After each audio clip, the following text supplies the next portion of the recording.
Oh, goodness. There's still a few seats here. Is that a seat or not a seat? A seat, there's a seat. Got a seat there. There's a seat over there. Raise your hand if there's a seat next to you. And no, I don't need anything. Say, seat here. Oh, dear, okay. Okay. I'm Sara Scherr. Let's see, how are we going to do this? Oh, wait a minute. Okay. Okay. We're delighted you're here. Okay. Okay. Right. I'm Sara Scherr. I'm the president of EcoAgriculture Partners, and I'm also the chair of a global initiative called Landscapes for People, Food, and Nature Initiative, which is a coalition of more than 70 organizations around the world that are trying to learn more about integrated landscape management, do more, and advance policy and action on landscape management.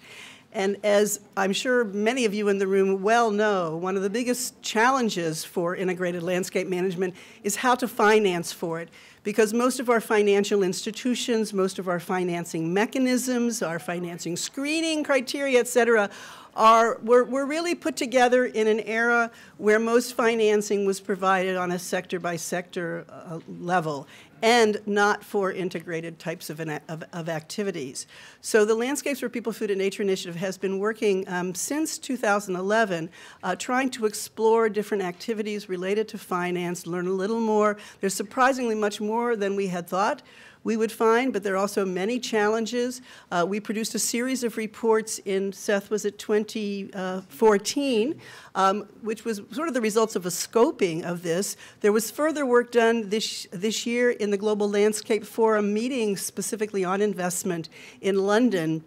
And as a result of a lot of the work that's been going on by many, many partner organizations and leading thinkers and actors in this field, we are coming today to start to come with an idea of what are some of the, how do we operationalize the kind of financing that we need with integrated landscape management, and what are the kind of actions that we can take to try to accelerate this process? And so we will be talking about those things today. This is the white paper that's been produced. You can all get a copy. We have policy briefs here, somewhere around, outside, I guess, Lou, yeah, outside, and you can go to the website and download it later. I did want to also make a plug while I'm here, whoops, for another book that we launched with Global Canopy Program, Nature Conservancy, IDH, and WWF, called the Little Sustainable Landscapes book. And the reason that I'm mentioning that right now is I'm actually going to take the liberty of reading from it to tell you what our definition of integrated landscape management is, because we think that probably could avoid some of the questions that might otherwise come up.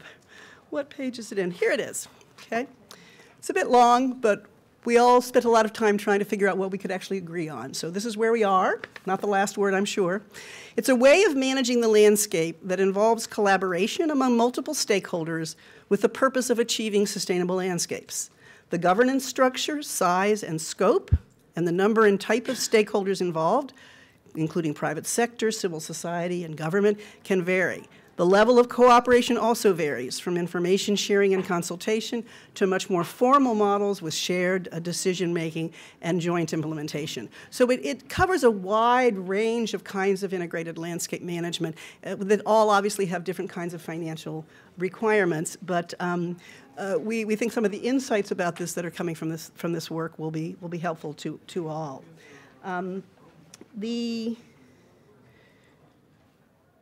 Let's see. One of the things that we would love to have from you all is to know who you are, and if you're interested in staying to be part of this community of practice around financing. As you go outside, Lou, where are you?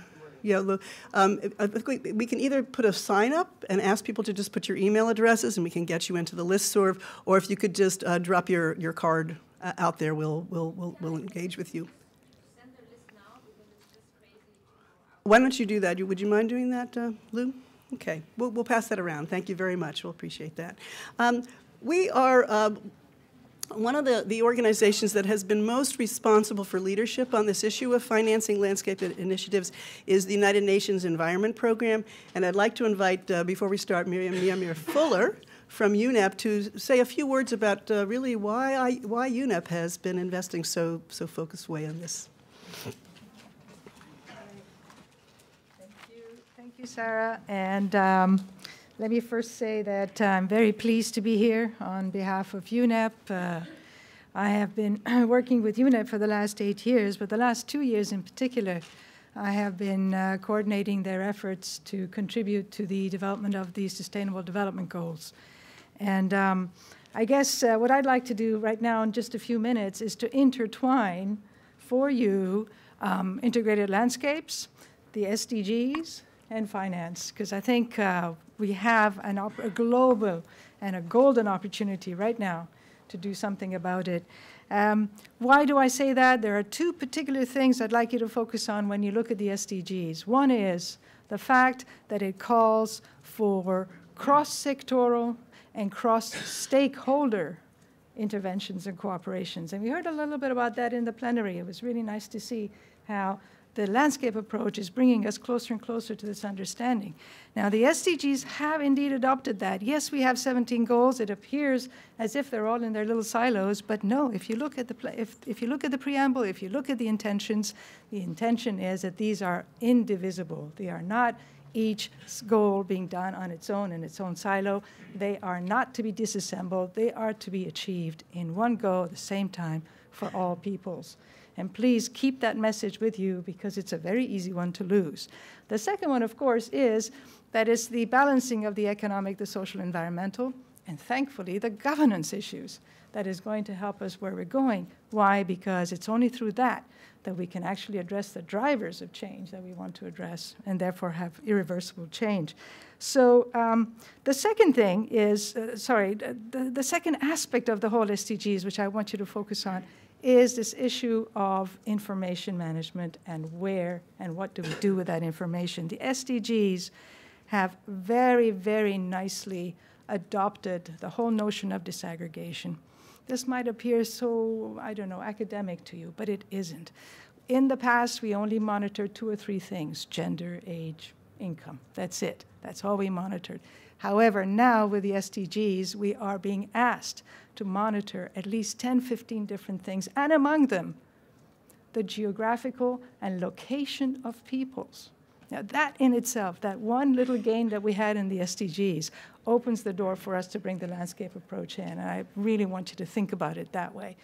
Today, with the technological advances that we have no excuse. We can do it.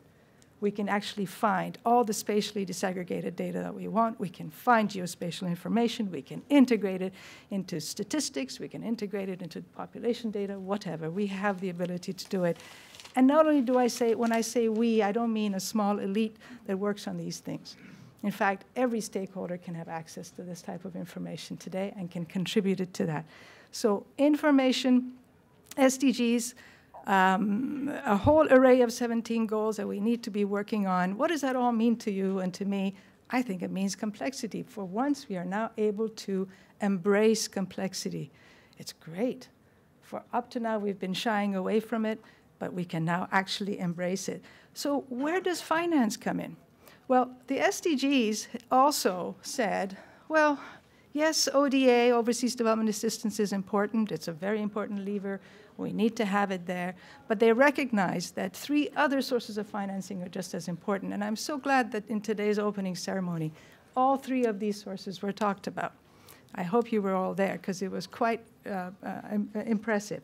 We need not only public international finance, we need public domestic finance. We need not only private international finance, we need domestic private finance. So all 4 sources of financing, and the thinking of the SDGs today and the finance for development processes, financing for development processes that are going on is how do we mix and match these? How do we track them? How do we leverage them and make the best use of them all together? And this is what I see resonating in all the discussions of landscape approach. Yes, how do you mix and match these different sources of financing together? And the white paper that Sara just talked about gives us all kinds of case studies where the public finance has become the seed funding, the leverager, the whatever, of all these other sources of finance, and it's really important that we keep that in mind. Now, I also heard today, I think, when you were launching the little green book, and that was a very nice session, Sara, I also heard today a talk about managing trade-offs. And that's the other key ingredient of a landscape approach. How do you manage those trade-offs? Let me give you an example from the SDGs. There is a target 2.3 that talks about doubling agricultural productivity by 2030. Impressive. But there's also a target 2.4, right down one line from it, that talks about sustainable agriculture, right? Now, if one were to double agriculture today with the business as usual, we would not be able to achieve the second target. Absolutely not. Okay? So how do we put these two together? How do we recognize that these two, in fact, need to be working together? Well, we do it by looking at the fine print. And this was where UNEP was able to endorse and agree to this particular target. It's because it's doubling smallholder productivity. Now, that is a very impressive target, and I hope you pay attention to that one when you're looking at the landscape approach, because we know we can double smallholder productivity through organic agriculture, sustainable agriculture, and other forms of landscape approaches. Finally, long-term finance, and I'm so glad again this morning there was talk about it. I won't repeat what was said. It was very, very nicely said. I'd like to ask you to take a look a little bit at what UNEP is doing in what it calls the UNEP Finance Initiative. Under this particular initiative, we have a study going on looking at the dysfunctions of the financial system and how that is creating constraints and stopping, basically, barriers to sustainable financing. I will not repeat all the barriers for you, but some of them are quite impressive. One of them, for example, is when will we ever have the courage to think about negative discount rates? We have to. If we want to talk about long-term, if we want to talk about the future of our children, if we want to talk about all the things we're talking about here, we have to look at the discount rates that banks and the financial system are using, and that's going to be some of it. So many things like that are enshrined in that study, and I really hope that you will take a look at it. I'm very pleased, honored to be here with you guys, and looking forward to this discussion on the panel. Thank you. Thank you so much. Thank you. Thanks so much, Miriam. Before we get started, we would like, for the benefit of your panelists, to know who's actually in the room. Who is here from a financial institution? Okay. Who is managing financing for landscape? Okay. Who is managing landscape initiatives or working in landscape initiatives? Okay, and what are the rest of you all doing? Who works in policy and financial policy? Ah, there we go. Okay, so we have a pretty good distribution of, I think, kind of the stakeholders in this question. Thank you very much. The way we're going to be working today is first, my colleague Seth Shamus, who is the lead author on this, this white paper that has input from so many different partners, will be giving about a 10-minute overview of the white paper, and then we have four very distinguished and very diverse panelists who are going to respond and reflect on this from their own experience. So Seth is the Director for Policies and Markets at EcoAgriculture Partners. The rest of our panel then includes Clément Chenost, who's a co-founder of the Moringa Fund, many of you have heard of, which is a private financier of landscape investments. Then we have Ninka Stam, who's a senior manager for the Initiative for Sustainable Landscapes ISLA at the Sustainable Trade Initiative, IDH, who's a public sector financier of landscape investments. We then have Gustavo Garduno, who's an expert in regional analysis in the Biological Corridors Initiative, the National Commission for Knowledge and Use of Biodiversity in Mexico, which is called CONABIO, who's going to be sharing with us the case of the Selva Lacandona and the role of CONABIO as a landscape investment facilitator. Then we have Ludwig Liagre, who's an international consultant on forest and landscape finance with the Global Mechanism, United Nations Convention to Combat Desertification, and FAO's Forest Landscape Restoration Initiative.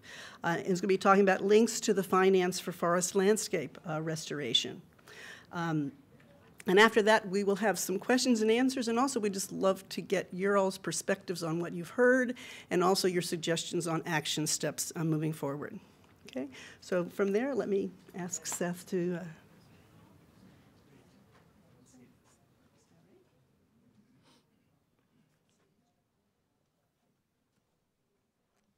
Hey, okay.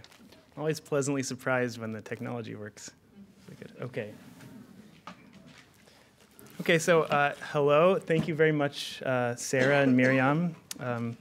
Sara said, my name is Seth Shamus, Director for Policy and Markets at EcoAgriculture Partners, and I am very excited to be here today to discuss the issues that are laid out in this white paper, which are not only kind of making the case for how finance institutions and investors can benefit from operating in integrated landscape contexts, but also a bit about the challenges of these kind of cutting-edge funds and organizations that are trying to make these kinds of investments. So, and hopefully, by the end of the session, we'll have some, some really interesting discussion and some fresh, ambitious ideas of how to move forward together. So, the first question of kind of why this matters at all, and so if you are a financial actor, or if you are a farmer, or a business, or a cooperative within a landscape seeking finance, why is the concept of integrated landscape management important to you at all? And I think to kind of distill it to its essence, it has to do with reducing risk for your investment. So this is kind of a complicated figure in the paper. You can see it in well if you'd like to study. So I won't talk through all of it, but you can see that there are some risks to investment that are dealt with at the farm level. There are some that can be dealt with at the supply chain level, and I think we see a lot of our interventions now are kind of the farm and supply chain level, but some of them, such as dealing with community conflict or physical water failure, loss of production areas, biodiversity, these are things that have to be dealt with at a landscape scale and can't be dealt with at the other scales. And these are issues that are very important for investors and financiers and businesses. So that kind of foundation of idea has driven the work of the finance working group of the Landscapes for People, Food, and Nature initiative. And this is what's driven this paper. So since about a couple of you might see your picture there, whether you knew you were going to be up there or not. So the working group is trying to figure out ways, essentially, to scale up financing for integrated landscape management and to find opportunities for people who are interested in making these kinds of investments. So the first report we did, and this paper we have here builds on it, was released in 2014 and was kind of a broad survey of financial instruments and mechanisms that in some way were looking for multi-objective returns, including financial, environmental, and social. And then also, so we surveyed like 250 of those. And we also surveyed 29 integrated landscape initiatives, as we call them, these kind of multi-stakeholder groups within landscapes, to try to see how they were coordinating finance within the places where they were. So a variety of kind of case studies and conclusions that were drawn from that, and that's also kind of available on our site, and I think we have some copies of that here. So for this study, we wanted to take a deeper dive and look at some of the leading actors from our perspective. Some of these were impact, we know it's kind of impact funds, and there's Moringa and Althelia and livelihoods and common land degradation neutrality, And I'm afraid I'm gonna miss one of those. But then also we have kind of public kind of sector grants facilities. So that Ninka is representing the ISLA program and also the Global Environmental Facilities Integrated Approach Pilot. That we saw these as kind of leading actors, and we tried to understand from them what they were doing, which was particularly innovative, and what their key challenges were. So that's kind of the foundation of this paper, in addition to kind of some other background research and experiences of others within the working group and within EcoAgriculture partners. Sorry, what is the title of this paper that you're It's called Scaling Up Investment and Finance for Integrated Landscape Management, Challenges and Innovations. Yeah. Okay. So that's just what we set out to do. Challenges, innovations, recommendations for moving forward. So this is also to challenge you all, particularly in the back of the room. And for those of you who have the brief version of this figure is on the back of the brief, so you can just look at that. Okay. So all this learning over,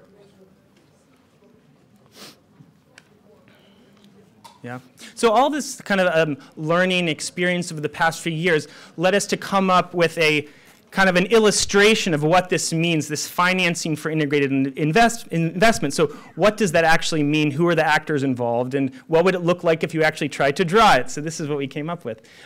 So we have is that there are a series of what we're calling financiers, the people who are sources of funds for investments. So there are various kinds of impact investment funds, public agencies, foundations, companies, community banks, which in many cases directly engage with kind of landscape scale action and landscape scale initiatives. They're the institutional investors, which we're all very concerned with as well. And in our experience, so far those institutional investors aren't really engaging at the landscape scale as much as they are sort of capitalizing others who are trying to make those direct connections. So all of these financiers make different types of investment, which we've categorized into asset investment, investment in specific things, so like agroforestry, agroprocessing is an asset, and enabling, which is support for a multi-stakeholder platform, perhaps, or for supportive policy environment. So what distinguishes what we would call an integrated landscape investment from something else that one might call like sustainable land use or something is the idea that there is some type of entity, what we're calling here a landscape investment facilitator, and Gustavo is going to give an example of this, where there's someone who's trying to essentially inform the investment within a particular place, given the objectives of a landscape platform. So it's not like in control of anything, but that there is some sort of investment plan that exists. An investor coming in can sort of consult with that and try to understand what's going on in that place. In some cases, there's also a specific fund within a landscape. This is not necessary at all, and actually there are only a few cases that we're sort of familiar with, but we think it's an interesting idea where a group of stakeholders get together to identify specific investments, and then you can sort of aggregate funds for it. So this is kind of the conceptual illustration as it exists now. I'm sure will change in the future and all of that. All right, so thinking through it that way, what are the key challenges that we've seen and emerging solutions? So the first one we have is incorporating landscape criteria into decision making. So if you're a financier and you're trying to make an integrated landscape investment, so how can you begin to think about that? And so there are a variety of ways that groups are doing this. They're kind of come from the simple to the more complex. There's the idea of just the negative screen, like make this particular investment in this particular place. But some of them recently have become a bit more sophisticated than that. For example, the IFC performance standards now have this idea of cumulative impact. So even if there's an investment that they would approve, they consider the landscape context and whether sort of the landscape has reached some sort of natural resources capacity. So that is considered within their decision-making process. So this idea of kind of spatial context, the tools are still developing, but it's something that major players are starting to think about. Mitigating investment risk, there are a variety of ways that we know that this is going on. There are the financial subsidies and guarantees, co-investment with landscape partners, documenting investment performance. Engagement in landscape partnerships, this is particularly key within integrated landscape investment context. How can sort of these financial actors actually engage with integrated landscape initiatives? So we have some different modes by which that can happen, which is explained in the paper. But an example of what that would mean is a case in Althelia, where there's a national forest reserve in Peru, and they work through a NGO. It's called AIDER, which is sort of one of these landscape investment facilitators. They're the ones who are in charge of identifying the drivers of deforestation. So Althelia has come in and with a coffee agroforestry project in a buffer zone, but the decision to operate in that place comes from this analysis from a group of stakeholders, that this is what's needed in this place. So Althelia didn't come in and say, we do agroforestry, so we're just looking for a good place to do agroforestry, or we want to do coffee. They were trying to be supportive of something that was going on in this place, and there was kind of a menu of things that they could do. So that's one way you can think about engaging as an investor. It's sort of a different type of entry point. Linking financial flows within landscape. So how do you bring together all this asset investment with itself and asset enabling investment together? Variety of ways this happens. An example of eco enterprises is a case where they have funds coming from a single instrument from an NGO, from multiple development banks, from other impact funds, from foundations, from family offices, and also from the largest bank in the United States, JP Morgan. So all of these different funders are coming together with their objectives and kind of supporting one particular stream of funding. So that's one way it happens. Another way is by having kind of technical capacity funds that are managed in companion to an investment facility. So actually, Moringa is an example of this, and the Common Land Fund, where you have your sort of investment vehicle, and then you have your technical capacity fund, which can support farmer training or even support like a landscape platform. Monitoring multiple outcomes at scale. So how do you know if you're succeeding at the landscape scale? And this is a broader question for kind of the landscape community.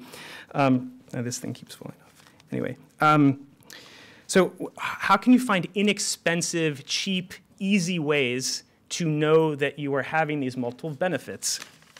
So there's not a simple answer to that. We do have examples of groups that are trying to do it. Rainforest Alliance has a very interesting tool called Natural Ecosystem Assessment. Gold Standard 3.0 now has a comprehensive certification framework that captures both positive and negative impacts of investment across the landscape on a range of issues, including greenhouse gases and livelihoods and health. So you'll see kind of in the recommendations, there's more work that needs to be done. So we move on to the recommendations.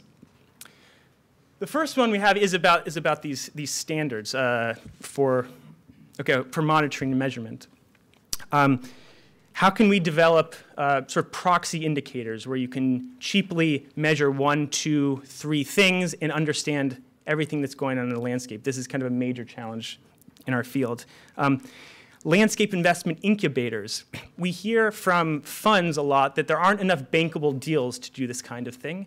And we also hear from people on the ground, from farmers, from cooperatives, from businesses, that they can't find financing. So there's a couple of ways of going about trying to make this link. One is working to build the technical capacity of the people on the ground so they can build financial literacy, business plans, things like that, which can be done through kind of landscape investment incubators. And another way of going about that is actually establishing some kind of brokering service, which could happen at the landscape or the national, the international scale. And then, public policy, incorporating these ideas into public finance. I think in a lot of places, these ideas are starting to come together, the idea that agencies and sectors need to work with each other. But there need to be more of these kinds of programs. The ones that do exist need to scale up. And then finally, I'll just end by circling back to what Miriam was saying, that as we try to work towards implementation of SDG goals and move from business as usual economic growth plans to kind of green growth plans, that there are a variety of scales in which we need to think about investment, from the public sector and the private sector. And landscape will be kind of a key frontier in that kind of conceptualization. So thank you very much. You can download the paper fully at peoplefoodandnature.org, which is the LPFN site. And yeah, okay, thank you.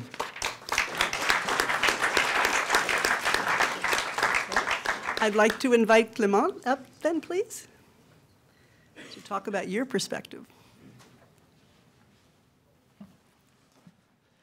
Well, good afternoon, everyone. So first, I would like to thank EcoAgriculture partner and UNEP for the invitation to share ideas today.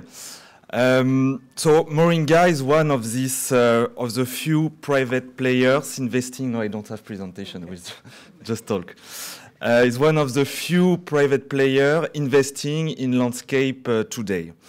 So we have raised 84 million euro to invest in agroforestry in Latin America and sub-Saharan Africa. So we are an impact fund. What does that mean? It means that our investors will judge us on our economical return. We need to have a return, but also on our social and environmental return. And we need to have indicators to show what will be our performance on the 3 pillars. How will we reach this impact? Well, we want to invest in agroforestry. I think everybody here knows what is agroforestry, combination of trees with crops and or animals. So it's a way to answer the growing need of markets for timber and agricultural products while having a positive environmental impact. On the social side, we want to work on outgrowing programs. So it's programs where an entity, it can be a company, a farmer, a cooperative, is partnering with small holders through contractual agreements. So we believe in this kind of mechanism, and we believe this mechanism can have a strong social impact for the farmers. But let's talk about an example, a very concrete example. We have invested at the beginning of this year in Nicaragua, in the coffee sector. And, well, this is a nice example because in the coffee sector, you've got challenges today. So coffee is being hit by climate change. It's an altitude crop. And you've got very clear climate change effect. You've got diseases, rust, nematodes attacking the plantation, and farmers in very difficult situation today. On the other side, you've got opportunities. Well, the coffee market is growing, and especially you've got a specialty market that is even more growing for certified and high-quality coffee. So you can think about Nespresso, Starbucks, and others.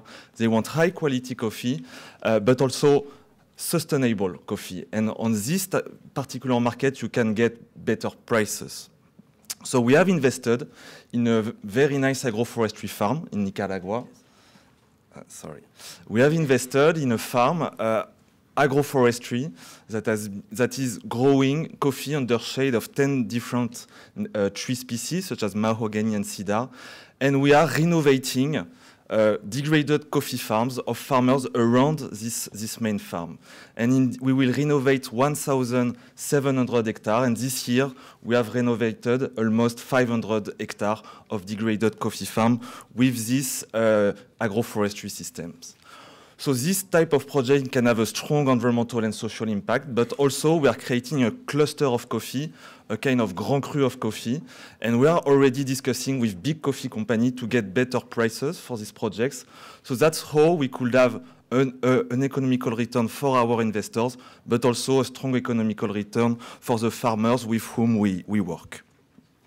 So now let's talk about the report. We were glad to participate in this roundtable, and a few additional ideas about the results.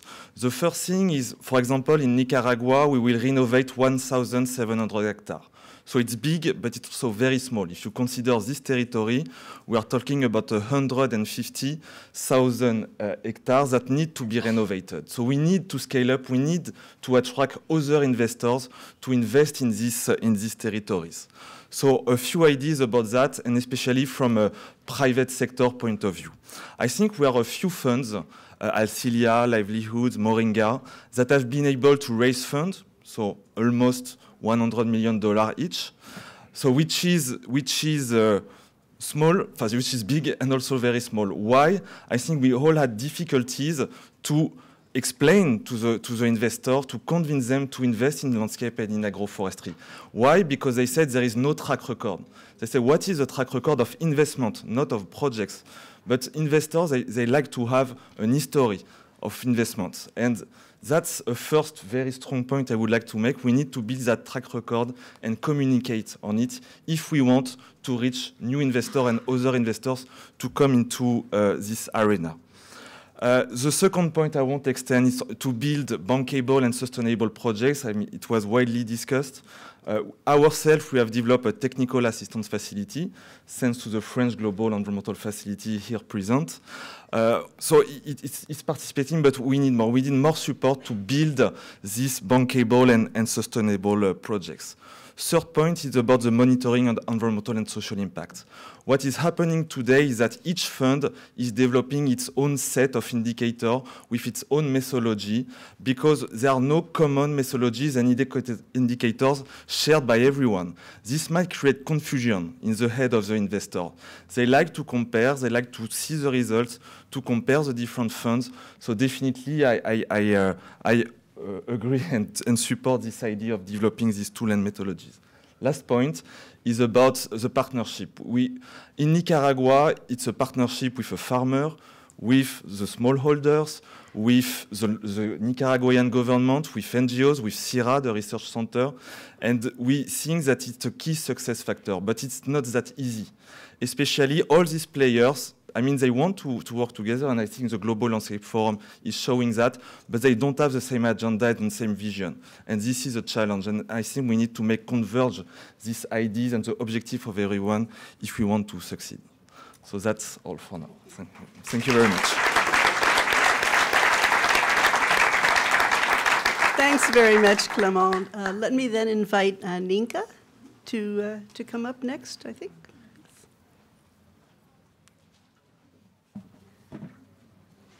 Thanks.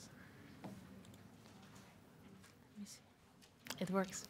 Thanks, Sara. Thanks, Seth, for inviting us to this session to share some experiences. My name is Ninka Stam. I work with IDH in Sustainable Trade Initiative. IDH is a public-private partnership facility with an annual investment capital of 40 million euros. We're funded by the Dutch government, the Swiss, the Danish, and the Norwegian ODA. We work in 18 different supply chains, and since recently we also explore working in landscapes. We are working in 11 landscapes now, where we convene public, private, and civil society stakeholders to work around landscape investment and improvements through our initiative for sustainable landscapes, the ISLA program. The ISLA program is working in, like I said, 11 different commodity-producing landscapes. Those are all landscapes that produce internationally traded commodities as a key source of economic growth in that region. And our 5-year program has come into those landscapes to convene the different stakeholders around loss of natural resources in those landscapes. Also with the explicit demand from private sector players in those landscapes, where they need and they recognize the need to collaborate with their competitors, with the government, with other stakeholders, to address sustainability issues in those landscapes, either because of the long-term productivity, feasibility of productivity, or with the need to reduce reputational risk or to deliver on commitments they've made, for example, related to deforestation-free. Now, what we do in those landscapes, and we've started 1.5 years ago, through stakeholder mapping, we've convened the key stakeholders in those producing landscapes and built a coalition or a platform with these stakeholders. And together, contracted organizations working in those landscapes to perform research as to the drivers of what is undermining productivity in the landscape. So for example, in landscapes in Ethiopia, that focuses on water resource depletion, but in many other landscapes where we work, for example, in the Mato Grosso in Brazil, or in West Kalimantan and South Sumatra in Indonesia, it's much related to deforestation, and in Indonesia, of course, peat. Together with the stakeholders, we're developing green growth plans, which are investment plans, to mobilize investment on 3 different levels. What we're looking towards is mobilizing investment in resource-efficient productivity increases, much related to what Miriam was alluding to, climate-smart agriculture, improving smallholder productivity.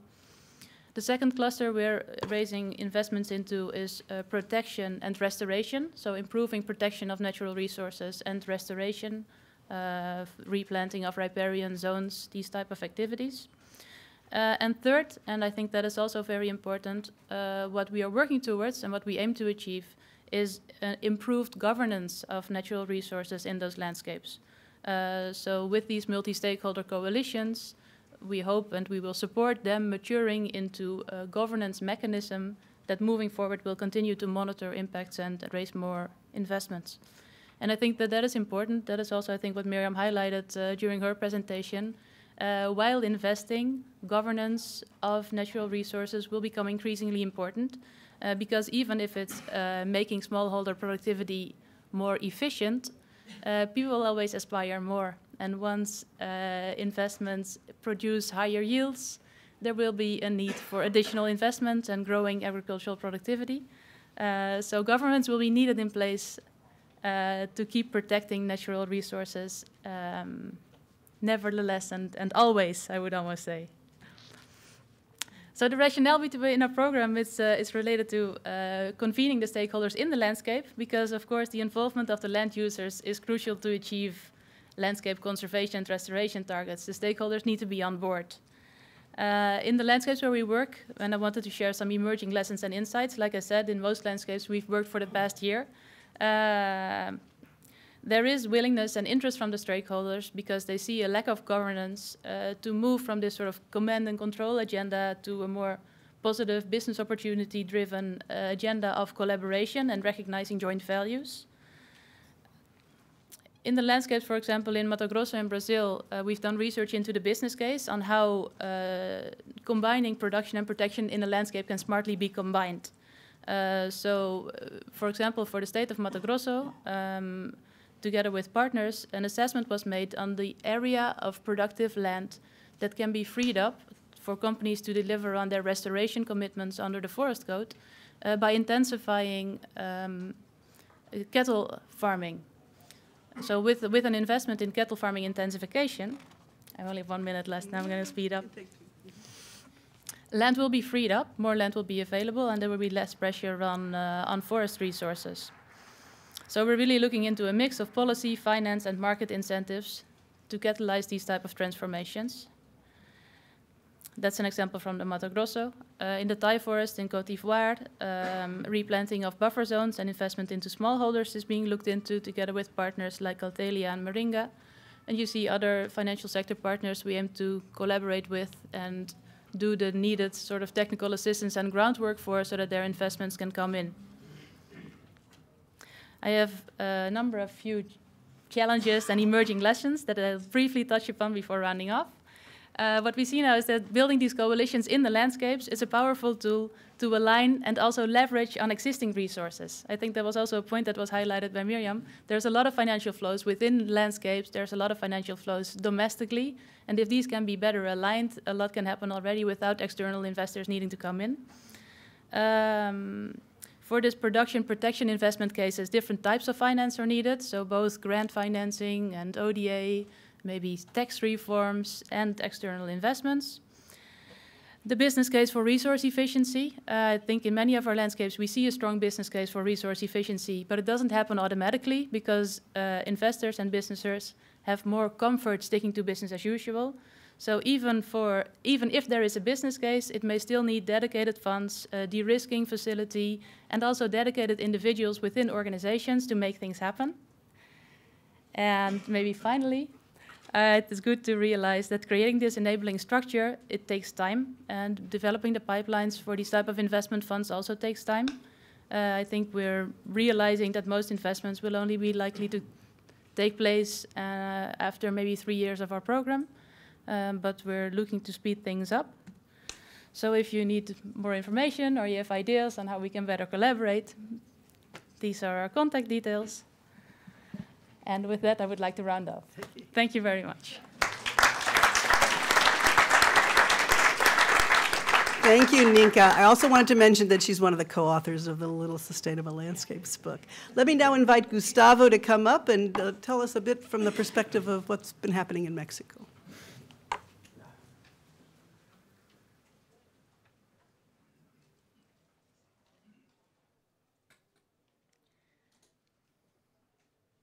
Good afternoon. I will ask a little bit of patience from you because it's a long time since I'm speaking English, even though I did my PhD in the United States, but it was a long time. So I lost my practice. So I asked you some patience. So how I get my presentation here? So you have to somehow hit that. Okay. Click. Yeah. Perfect. So I'm happy that we are in the same page with the other presenters, and that I didn't know that the efforts that they were presenting. I'm happy that we are on the same page. So first of all, I would like to thank to the organizers of this meeting for inviting me to present this case that was prepared with Bernadette Neves. The National Commission for Knowledge and Use of Biodiversity, CONABIO, by its Spanish acronym, works as a landscape investment facilitator in different biological corridors in the southern Mexican states through the Biological Corridor Initiative since 2004. And now we are going national with an agreement with the Global Environmental Facility that is going to take place in next year. Oops, here it goes. This is where you see one of the most important endeavors of this initiative is in the Lacandon tropical forest in the Mexican state of Chiapas. It's where this yellow circle is. And it has 1.5 million of hectares. There are several indigenous groups. There are communal and private property rights that this communal property rights sometimes is a constraint for investments, to find investments with the private sector. And there are as well organized crime organizations that is really a constraint in the area. And we have an insurgent movement there as well. And it's home of one of the biosphere reserves. It's called Montes Azules, and it holds a significant portion of endemic flora and fauna in Mexico. Deforestation and habitat fragmentation comes mostly from slash and burn practices, legal and illegal land conversion from grazing, logging, and plantations, for example, oil palms. And as well, we have illegal settlements within the biosphere reserve. Sorry, okay. What CONABIO does to conserve these ecosystems in the Lacandon tropical forest? First of all, we are really concerned about increasing the well-being of the communities that are located there. So we think that the way to do this is incrementing the value of sustainable practices in multiple farming systems like for example, agrobiodiversity and, well, other practices I will talk later if I have time. And as well incrementing the value of conservation areas by setting up or coordinating value change, payment for ecosystem services, investing in local business capabilities. All this by building alliances between different sectors, mostly public agencies, international agencies, private sector, and of course, local communities. This is our territorial intervention. As you can see, it's like a package of incentives. I don't have time to talk about all these incentives, There are private, mostly public, and as well from international agencies, for example, the German Cooperation Agency. But I will try to focus on one case. Please keep in mind that most of these farmers, as you know, are highly diversified. For example, producing coffee, maize, honey, and they also have livestock. And usually these farmers belong to some community forest enterprises. And thus, many farmers can benefit from different incentives. For example, some farmers that implement sustainable agriculture practices are working. They were talking during your session about the importance of soil conservation. We try to do that as well. And for example, they are working at the same time in obtaining organic certifications for coffee and honey. And we do this with the World Bank and as well from other international organizations. Moreover, we have now a partnership with the Global Environmental Facility implementation with the World Bank to establish different value chains in the biological corridor. And this project is like $40 million to do in 5 years in this area. And finally, because I only have 1 minute left, okay, this is our challenges and future steps. Let's try to have better coordination at the regional level to establish new instruments and mechanisms for internalizing externalities, like payment for ecological ecosystem services, try to integrate the markets in the area, and to improve local capabilities. Thank you very much.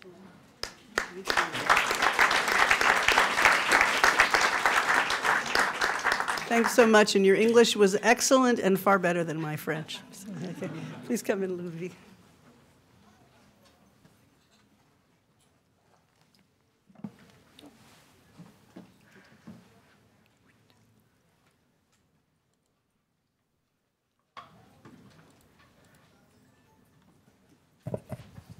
Good afternoon.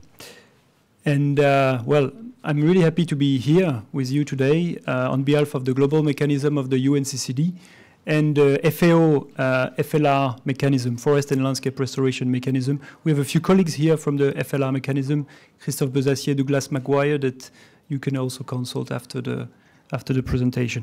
So today I'm gonna talk to you about a common work that has been developed together with this both organization, the GM and FAO FLR mechanism, particularly a joint discussion paper on sustainable financing for forest and landscape restoration. That document can serve as a kind of policy and expert guidance to design sustainable FLR financing strategy. It's a more than 100 pages document, so you will have hard copies tomorrow distributed on the LPFN pavilion, and you will be able to go through. We have two derived products, one infographics, which you will also find tomorrow, and one policy brief for the public decision makers.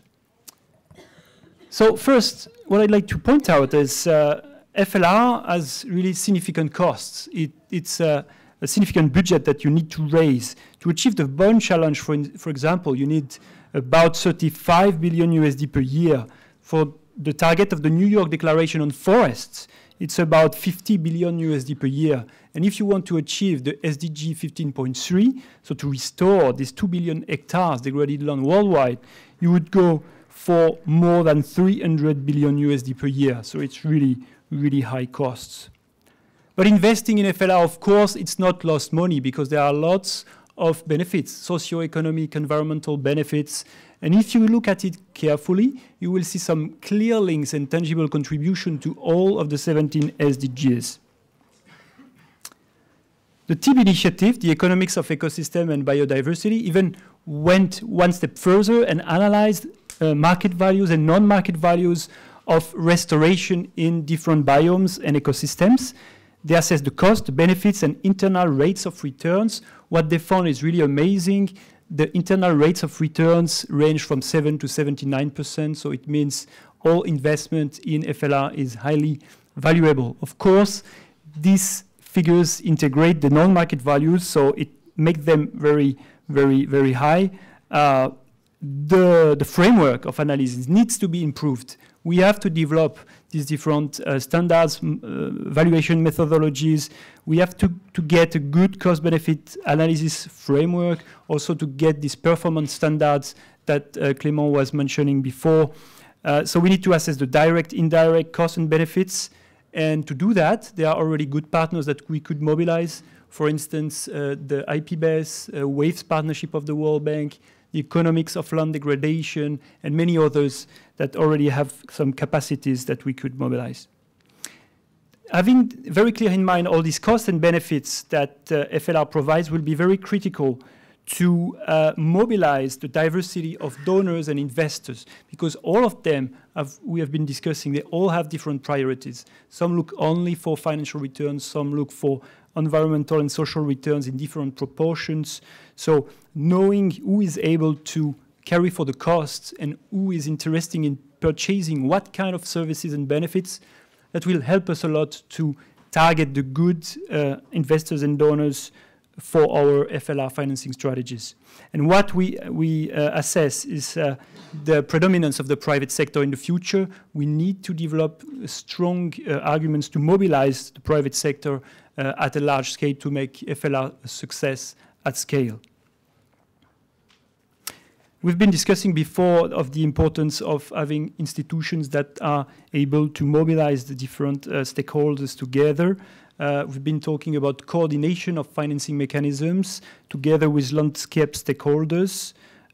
We can maybe develop on the concept of marketplace for FLR, where all the stakeholders together, the landscape implementers and promoters, the facilitators at the landscape levels, the enablers and the investors can interact together to find out what would be the best financing synergy, best financing strategies with all win-win opportunities developed. Of course, to do that, we have lots of good practices around. Some have been presented now with the CONABIO, with the ISLA, with the Moringa Fund. We have lots of good examples out there on how to build these marketplaces. And there are other examples that I would like to mention to you at different levels. We have at the international level, for instance, the International Model Forest Network that is very promising, working a lot on local forest governance.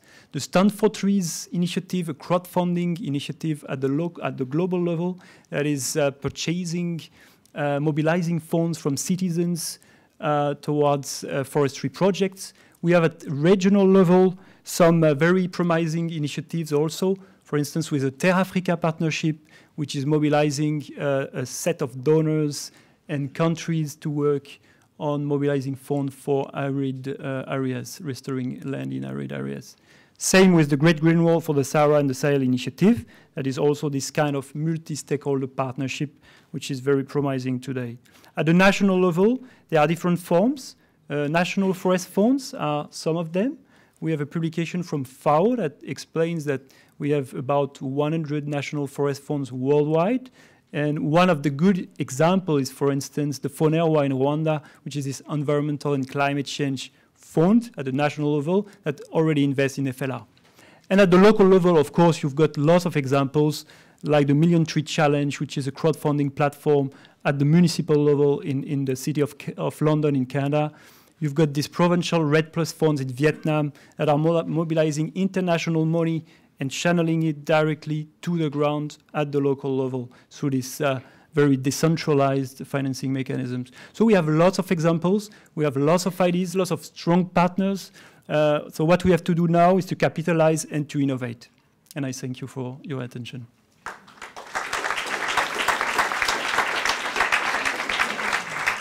Thank you so much. That was really great. Wonderful set of panelists, and I was quite hard on everybody because I actually think we're now entering the part that's a lot more fun. Not that their presentations weren't fun. They were very, very fun. But there's a lot of people in this room also with experience, and so we'd like to have a bit of a dialogue. So I would like to invite you to formulate questions to the specific panelists, to particularly also, though, to respond to Seth. Can you help me get to your presentation again. And I want to just show the two. Can you help me with that? Ah, And then well, you can that's select easy. the one of this. Okay, down. Ah, thank you very much. We'd like to have, obviously, clarifications and deepening of the discussions we've had so far, but I also want to spend a bit of time on your experience around these challenges and some suggestions you have for how we can advance the landscape initiatives. Before we do that, I just want to ask Lou where we are with the passing around of the sign-up sheet. Who has the sign-up sheets? Has anybody not signed the sign-up sheets? Could you, there seem to be a whole lot of people in the back. If you wouldn't mind taking another sheet of paper, Lou, and passing that around, it would be really great. Thank you. So I'm going to do this by probably taking 2 or 3 questions at a time. If you could please identify yourself and your organization, and if you could please be brief, either brief in your question or brief in your comment. Okay? So, oh dear, okay. I'd like to take you in the back there, and then you. Excuse me for pointing, and then you for the moment. Go ahead. I would just like to share. I'm PJ Marshall with Restore the Earth Foundation, and we're restoring 1 million acres in the Mississippi River Basin in the United States. Our funders are corporations that end up being international corporations that we had initially been involved with from a CSR standpoint. And with their input and financial support, we recently completed what we're calling the social impact model that can track, monitor, and monetize the environmental, social, and economic benefits of landscape scale environmental restoration. And we recently had this monetization and reporting aligned with the International Integrated Reporting Council's framework so that our international corporate funders can account for these intangible assets on their integrated annual reports and financial documents to report to their stakeholders. So it justifies the business case for major investment in environmental restoration. And I have a little pamphlet that if anyone would like. It also involves a revolving fund with the public sector where we can, for every $1 of private investment, access $3 of public funding, rotated around where a $5 million investment will return $129 million in returns. So I just wanted to share that and let you know that that is happening.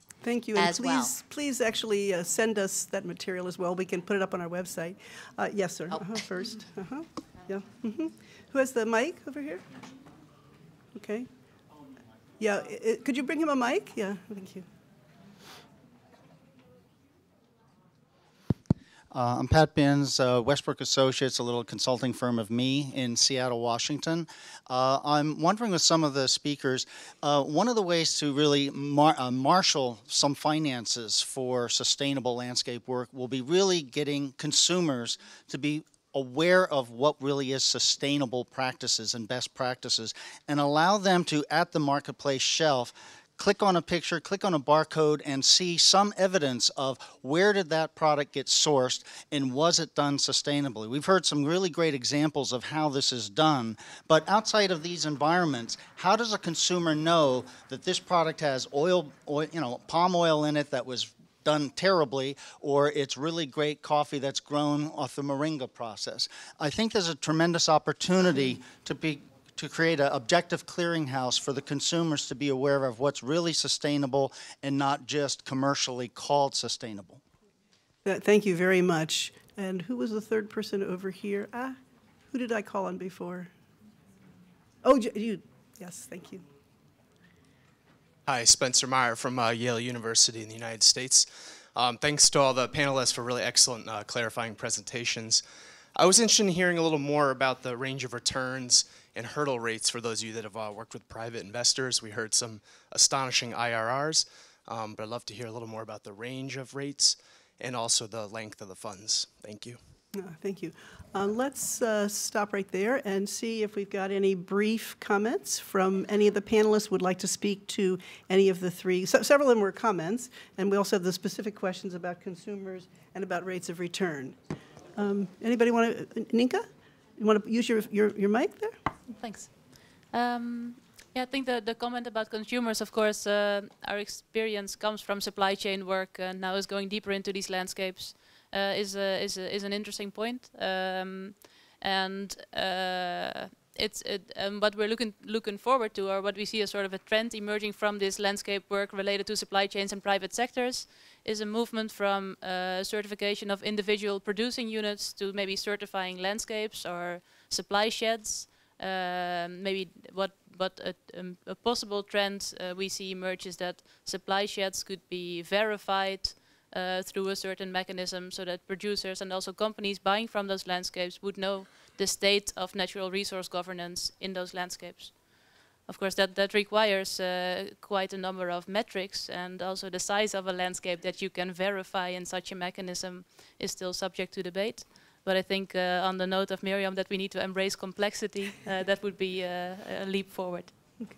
Yeah, I was actually going to say something very similar to that. There does seem to be a movement towards this effort to certify kind of landscapes or do like landscape labeling, or the current certification systems like, like Rainforest Alliance is trying to figure out how to incorporate like landscape indicators into what they're doing. So I think that there's a lot of kind of energy in that space, but it's still, it's not all settled. This might be my perspective. Clément or Ludwig, you want to talk about those rates of return? I think there was 2 points about time frame and rate of return. Maybe time frame is the most important one, because when we talk about landscape restoration, agroforestry, the different activities, where you need time before having the results. And most of the financial mechanisms are not long enough to cover this period. So in our case, the fund is 12 years, that can be extended to 16 years. And well, at the level of the project, we can invest for a duration of 8 to 10 years, which is still short for this landscape restoration project. So that's why we develop this agroforestry concepts, especially to have early revenues coming from crops and perennial crops also. Okay. Then on rate of return, I think in the reports you can see there is a whole range of potential rate of return for this project. It's very clear that some of them are not profitable. It's very clear that I talked about coffee. You have to look at the market. We talk about certification and having visibility on the whole value chain. And I can tell you that there are corporations, industrial, that are ready to pay good price premium if you prove that your product is sustainable and also has a very high quality. So that's why you can reach commercial return. And I mean, since the beginning, at least for Moringa, we say that we can have a strong environmental and social impact while having what we call a reasonable commercial return. Thank you. I think I'll go back to the audience here. I have 1, 2, and a third one here. And then you can incorporate your other comment into the other one. Yeah. Thank you. My name is Paul Hall, Forum International. I have a question for Clément Chenost. Clément, a very interesting presentation. Just to introduce myself, we are a bit similar type of investment, also private equity investor in Africa in large-scale reforestation, mainly Tanzania, Ghana. The question for you is, and also a bit related to the presentation in the plenary session of the Rothschild family, is that we see that although there is a strong lead from private equity to take these pioneer investments, we struggle with teaming up with DFIs, with development banks, in the sense that although we take the lead, I think, like Rothschilds is doing very well with Moringa Fund, we see that there is a kind of slowing down the process. I think the expansion could be much more better if there is a strong response from DFIs on these private equity. And I'd like to have your experience on that. Thank you. The second one, gentleman there, yeah. This next round. Hi, good afternoon. I'm Pierre James from Pure Projet. We are an operator of landscape initiatives. We've been developing in Peru at regional scale an integrated agroforestry and conservation projects with quite some success because it's being recognized as a biosphere reserve and model forest. We talked about that. The question is, so far we've managed to have some investment on the agroforestry part because it generates directly marketable return, but for the conservation part, it's been mostly grants and public funds. So the question is, how do you see the part of investment and investing in the conservation activities? Of course, financing climate smart agriculture and agroecology is a way of protecting the forest, but still conservation needs also expenses that are not generating directly marketable returns. Thank you. Thank you. And the third one, who was it I seem to be only able to count to 2 today. Yes. Can you? My question is really... Your name? Oh, my name is John. In America, we say Vandenheuvel. In the Netherlands, I guess it'd be Vandenheuvel. I'm an American, used to be a Dutchman. I've invested about $4 million in farming in Ghana, primary production, on Lake Volta. And it has been quite a journey over these last 5 years. My question really has to do, from an investor's perspective, the expectations of return relating to this landscape concept. The only reason I'm here really is when I started to invest in farming in a very remote area, I realized I was basically building a small city. And that led me to MIT. I have colleagues at MIT in the School of Urban Planning. And I said, okay, I'm in the middle of the African bush, but I'd like to talk about urban planning. If you can, but your whole presentation, you're calling it landscapes, you could call it urban planning. It's essentially stakeholder convening to create bankable areas upon which you can have bankable enterprise. And my rates of return are less than 10% if I have to build roads, install electricity, if I have to do all the infrastructure. However, if that infrastructure could be financed, to the point of the DFI comment back in the back, from a private equity standpoint, I'm curious about the panel's perspective. As you look about these big billions of dollars necessary, have you kind of broken down sort of what kind of bankability can you achieve? What kind of returns could you achieve if the very scarce equity that is available could be much better leveraged on landscapes that are essentially bankable, which really starts with land title and sort of flows through there. So thank you. Thank you. 3 excellent, deep, and rich questions. I think I'm going to see if any of the folks on the panel would like to give some brief responses or comments on what the audience had said. Please go ahead, Ludwig. So I'd like to maybe come back on the question of the conservation, how to make it profitable. I think, yeah, conservation, it's a challenge because what you produce is mostly global service and benefits or national benefits in terms of provision of ecosystem services, but you don't necessarily have these market values out there.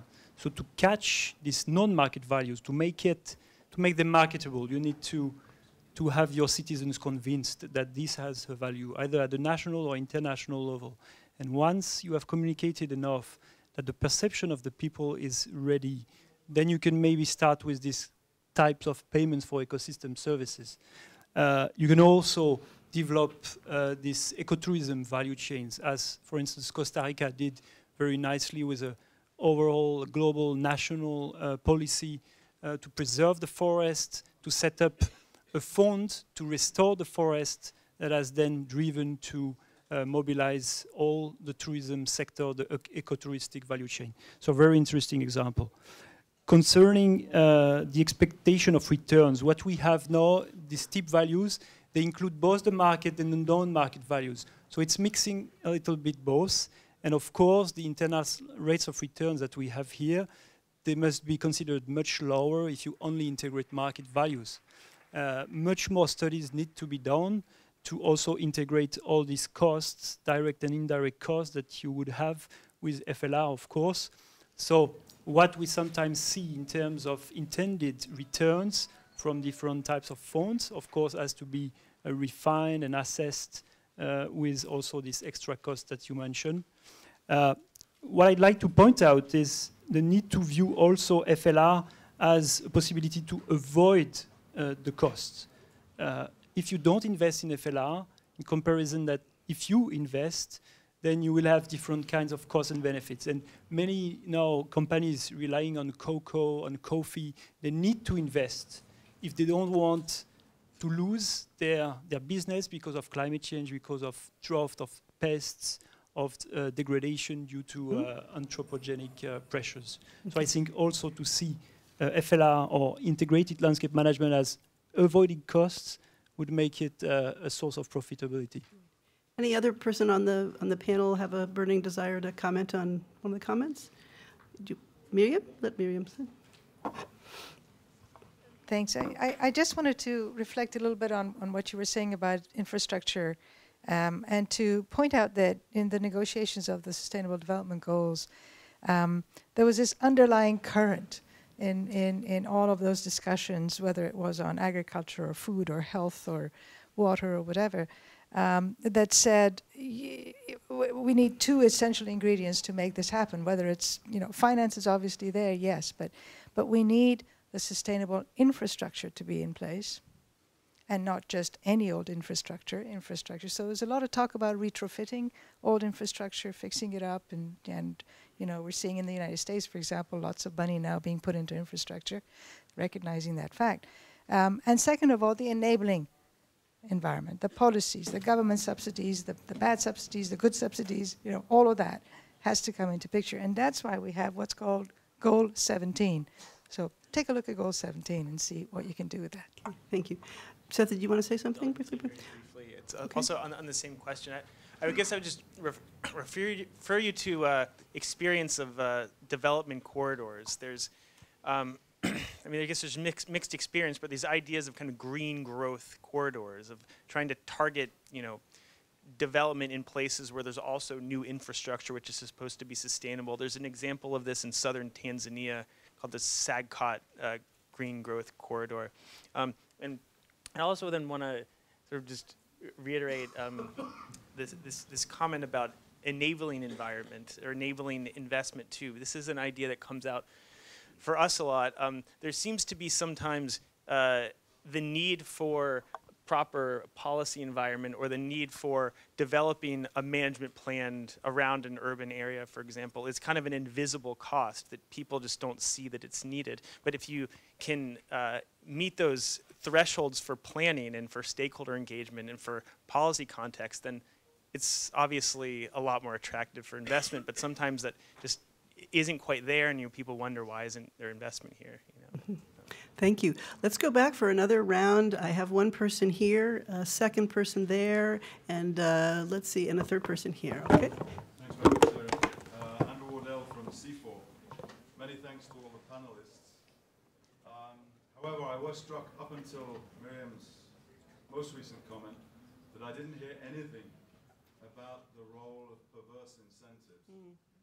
Whether this relates to fossil fuel subsidies, whether it relates to agricultural subsidies in the countries we're working in or in other parts of the world, the Farm Bill in the US, the CAP in the European Union, and the roles that these perverse subsidies play in terms of continued investments with a business as usual scenario. So I wondered whether many of you would like to comment on this, and how, as with the case with Indonesia recently, President Jokowi, shortly after he was elected, had the courage to reduce the fossil fuel subsidies by almost a third. And don't forget, this is a $1 trillion economy, 16% of the national budget going into fossil fuel subsidies.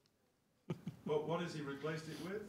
A new proposal to impose a tax on oil palm exports that will then fund subsidies for increased oil palm plantations for bioenergy. What is the net gain? Well, I'll leave it up to you to comment. Very interesting. Who was my second person? You, I had someone before you, but oops. No, the lady here first. Oh, I'm sorry. You go ahead, and then I'll come back to you. Okay? Grab one here, yeah. Okay, Christophe Bozassier from FAO. Just two issues maybe for Ludwig or Clément. When we are in very degraded landscapes, generally the cost of restoration or the cost of investment to have something economical return is higher. How to attract investors in those categories of landscapes? Because most of the degraded landscapes are sometimes with value chains not easy to find. And maybe just as an option also, we have sometimes some companies that they have corporate strategy for responsibility strategies that can be also a way for private investment, not focused on economic return, but more focused on social return. So can you say a few words on this? Fantastic. Over to you now. Can you pass this over, Christophe? Oh, there we go. He's got one. Okay. Thank you. You want to stand up?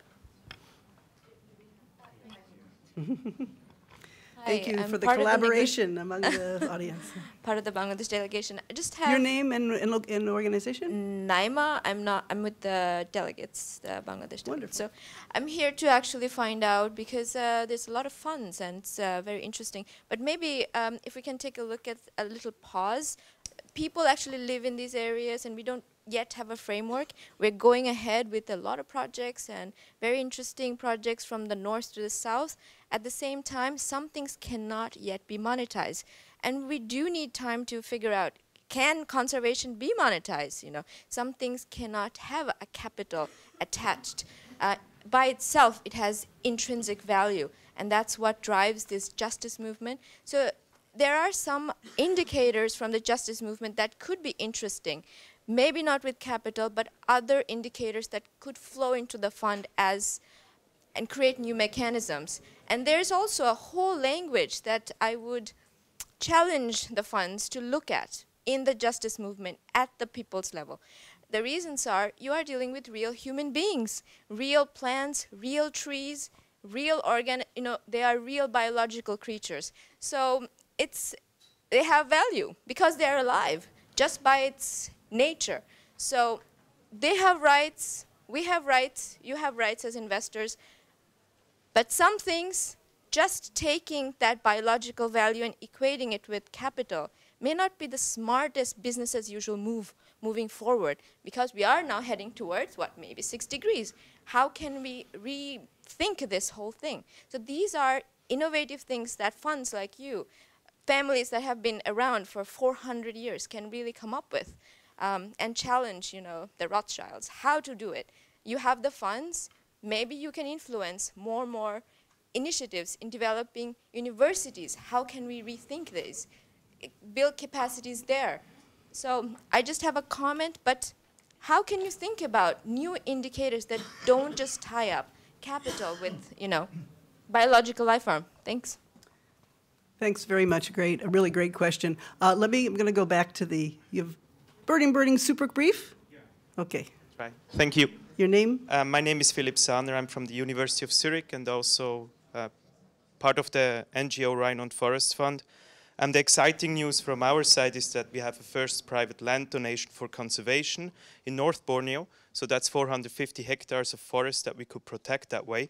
And my question is to the global mechanism. We heard yesterday that the private fund partner Mirova joins forces with the global mechanism for the LDN fund.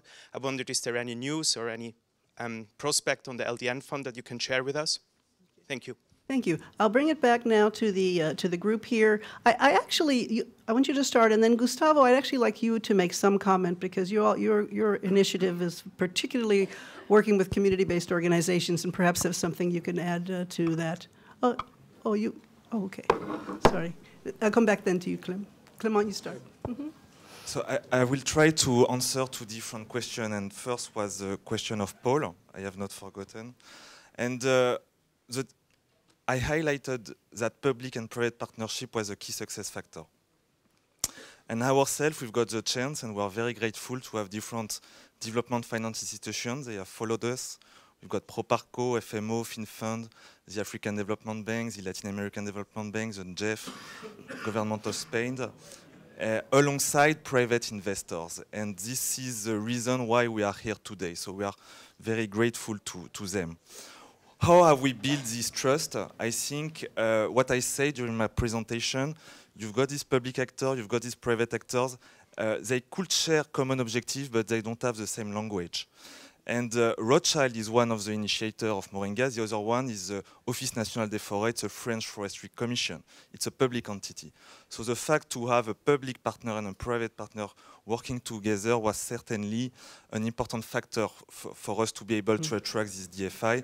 And I hope that they will be convinced by us and others and invest more in the sphere.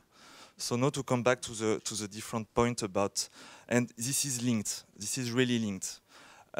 For example, in the case of Nicaragua, today we work in a landscape of coffee, and it's very clear that we work with farmers that are ready to enter in commercial relationship with a private company.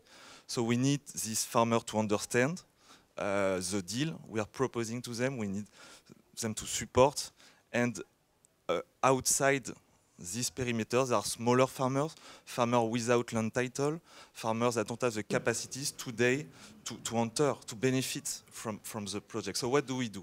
What do we do? We have established a technical assistance facility with the support of the French Jeff to have subsidies, grants, to prepare the ground for future investments.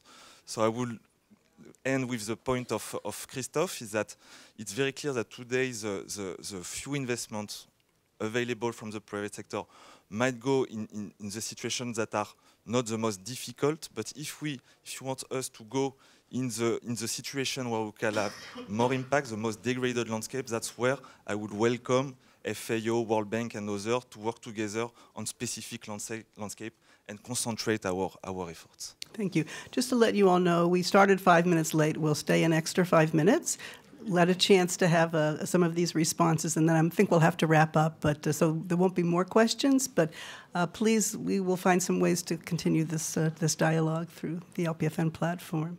Go ahead, Gustavo. Okay. I think it's working. Okay.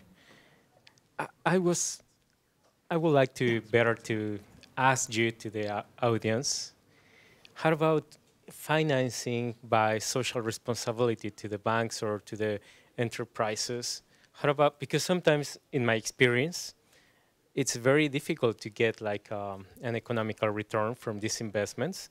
They are very risky. So before, I mean, everything that I told you, it took like 20 years of working grassroots, working there with the people, like incentives to put like good governance. So it's not like a one year to another. It took like 20 years or more. So there are people there for maybe 30 years working with communities. So maybe it's not so easy. So maybe you can start like the banks or other enterprises to put in, I don't know, social responsibility. That's one of my points. And other thing about the negative impacts of subsidies, I think is a big issue. In Mexico, we have, I think, a big problem with the payment for environmental services, creating these leakages. So they get money, and with that money, they deforest some other areas. So I think that's an interesting issue. Some way that we try to deal with that is to try to select the people that are more willingness to work with, find more benefit with biodiversity, for example. So we try to say, okay, we're going to give you this compensation, but you need to pay the half of that. So for example, for the roads, they need to build their roads in some environmental fashion. But I would like to add, it's something for me is very important, and we are trying to innovate that in CONABIO, is something about agrobiodiversity. That's some public good that, I mean, we are been talking about public, goods like forest or honey, coffee, something that is tangible. But there are other goods like, as you know, public goods that you don't perceive now. So for example, agrobiodiversity in that part of Mexico is very important, and we don't know how to put money in there, how to attract finance in that. Great. But it's an Thank open you. question. I'm going to give just 1 minute there to the other three panelists, and we'll clap. Thank you, Sara. I would like to come back on the question of Christophe, because I think this is something that is happening today. This CSR is a big movement for landscapes and landscape restoration in particular. There has been some examples of countries very proactive on this issue with the development of national CSR catalytic platforms for forests. We've got, for example, the example of the Moroccan Forest Partnership that has been launched last week in Rabat, with the first partnership with the Rural Development Bank of Morocco that is developing a green bank card. So that means every consumers of this bank having this green bank card will contribute to this partnership. Concerning and you've got the same initiative in Tunisia with the Pact for Green Tunisia, which is also very interesting and which is happening now with more than 4 companies already having partnerships with the National Forest Administration. Okay. I'm going to have to cut you off there. Yeah, sorry, I'm just sorry. for the LDN fund, but very shortly. Really short. Really short. LDN fund is just an announcement. The official launch will be next year at the end of 2016. And this whole year now is about developing the pipeline of projects. Morova Fund, that is. Let me just pass it over and see, Ninka, do you have something in just 1 minute that you can close up? Well, maybe just a short note, because I wanted to end up with something positive. I remember a gentleman in the back asking this question about investments in restoration and investments in protection. Are they commercially viable, or why can they be invested in? And I think governance there is part of the solution. If you look, for example, in Brazil, with the forest code, companies need to become legally compliant, and that is sparking a whole new restoration industry on how to do agroforestry or how to restore parts of a forest in a cost-efficient manner. And that is now becoming a bankable business, because companies need to invest to become compliant. Thank you very much. 1 minute, Seth? No? Okay. All right. Okay. Before we close, this is the first of 2 major discussion forums on finance, and I wanted to invite Jane Finnan here to tell you just in a minute what's going to be happening tomorrow. Let me give her a microphone. Okay. And identify yourself. Thanks very much.